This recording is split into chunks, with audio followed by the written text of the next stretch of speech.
বেকার যুবক যুবতীদের ৩,০০০ টাকা করে দেওয়া হবে বলে প্রতিশ্রুতি দিয়েছে রাজ্যের নতুন সরকার। যদিও আগে যুবসাথী প্রকল্প বন্ধ হয়ে গিয়েছে বলে জানা গিয়েছে, আর এই যুবসাথী প্রকল্পের বদলেই চালু হবে যুবশক্তি প্রকল্প। এই প্রকল্পের আওতায় বেকাররাই ভাতা পাবেন, তবে এর জন্য থাকতে হবে ডিপিটি লিংক। তবে এই প্রকল্প কবে থেকে চালু হচ্ছে তা নিয়ে একাধিক প্রশ্ন উঠেছে। পাশাপাশি প্রশ্ন উঠেছে কবে থেকে অ্যাকাউন্টে এই টাকা ঢুকবে।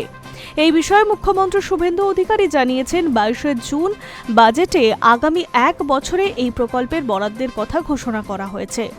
প্রসঙ্গত, রাজ্য জুড়ে শিক্ষিত বেকার যুবক যুবতীদের সাহায্য করার জন্য তৈরি করা হয়েছে একটি জনকল্যাণমূলক উদ্যোগ, যেখানে আগের সরকার যুবসাথী প্রকল্প চালু করেছিলেন, আর এর জায়গায় রাজ্যের নতুন সরকার নিয়ম আনতে চলেছে যুব শক্তি ভরসা কার্ড। এখানে মাসিক ভাতা দ্বিগুণ হয়েছে। এর পাশাপাশি কর্মজীবনে উন্নয়নে সাহায্যের জন্য অতিরিক্ত এককালীন অনুদানও চালু করা হয়েছে।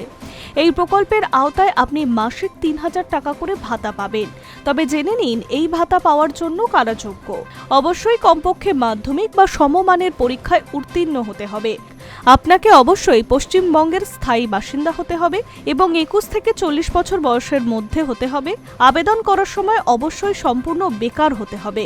যুবশক্তি ভরসা কার্ডের জন্য আনুষ্ঠানিক পোর্টালটি ইতিমধ্যেই তৈরি হয়ে গিয়েছে। তবে সরকার জানিয়েছে, এই ফর্ম জমা দেওয়ার তারিখ সহ ধাপে ধাপে আবেদনের সঠিক নির্দেশিকা আগামী কয়েকদিনের মধ্যে আনুষ্ঠানিকভাবে জানিয়ে দেওয়া হবে। কিন্তু এখনো প্রশ্ন উঠছে কিভাবে টাকা দেওয়া হবে। জানা যাচ্ছে, অনলাইনে আবেদনপত্র জমা দেওয়ার পর রাজ্য সরকার জমা দেওয়া সমস্ত তথ্য পরীক্ষা ও যাচাই করবে। সকল যাচাইকরণের পর মাসিক ৩,০০০ টাকা ভাতা সরকারি অ্যাকাউন্টে দেওয়া হবে। Hi news network.